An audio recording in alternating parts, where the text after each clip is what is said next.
Now let's begin with the midgut region. As you all know that midgut has small intestine and large intestine. So we are going to first begin with the small intestine part, which is around 6.25 meter long, forming the longest part of your alimentary canal. Now as you know that there are three regions of the small intestine: duodenum, jejunum and ileum. Now let's first of all discuss about duodenum. It is the shortest and the widest part of the of your small intestine, which is C-shaped. Mostly the absorption of iron is going to take place in the duodenum. Then we have hepatopancreatic ampulla, which we also call as ampulla of Vater. And this ampulla receives bile duct from the liver and pancreatic duct from the pancreas. It means that the secretion from the pancreas and from the bile, it is going to be through this hepatopancreatic ampulla, which opens into this duodenum. Right. So this is how the secretion from the bile from the liver, that is bile, and the secretion from the pancreas, it is going to enter the duodenum by this hepatopancreatic ampulla. Right. So this is the duodenum, which is the shortest and the widest C-shaped region of the small intestine. Then we have ileum, which is around 4 centimeter in diameter and 2.5 meter long. It has thick wall, it is more vascular. When I talk about more vascularity, I mean to say about the network of the blood capillaries. So it's more vascular means there is the network of blood capillaries more over in this region, that is the jejunum part. Then we have the ileum part. It is around 3.5 centimeter in diameter and 3.5 meter long. So out of the 6.25 meters small intestine, we have the ileum part, which is around 3.5 meter long. That is why it forms the longest part of the small intestine. Right. So this was about a brief review about the three parts of small intestine, that is duodenum, jejunum and ileum. Now one more term that I want to introduce is that the wall of the small intestine has many folds, and these folds are known as plicae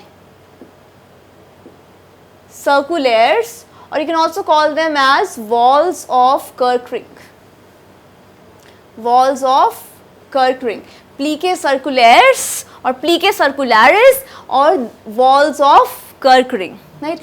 And over this walls of Kerckring, we have small projections that we call as villi.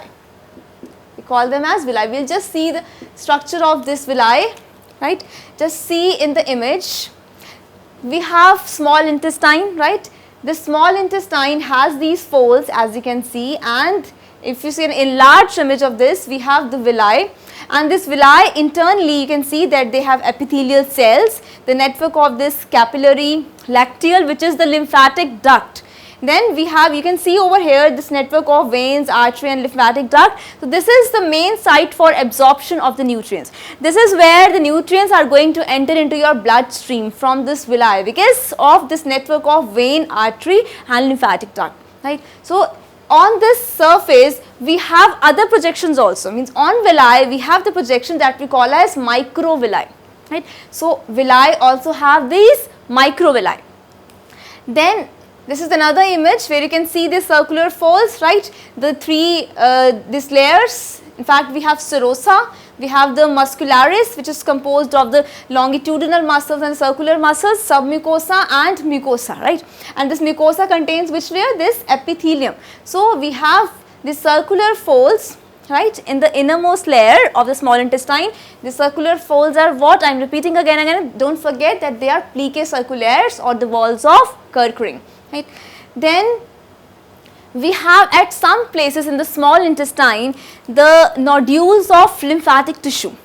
At the regions where these nodules of lymphatic tissue are clustered, we term them as Peyer's patches. Now what do these Peyer's patches actually contain? They contain B lymphocytes, T lymphocytes, macrophages and plasma cells. They are going to be phagocytic in nature, means they are going to eat the worn out cells or the WBCs. Okay, so this is a function. So you can see here the regions of extensive lymphoid infiltration, that is a Peyer's patches, the aggregates of lymphoid follicles in the ileum. So this is how the Peyer's patches are there in the small intestine, the clusters of the nodules of lymphatic tissue.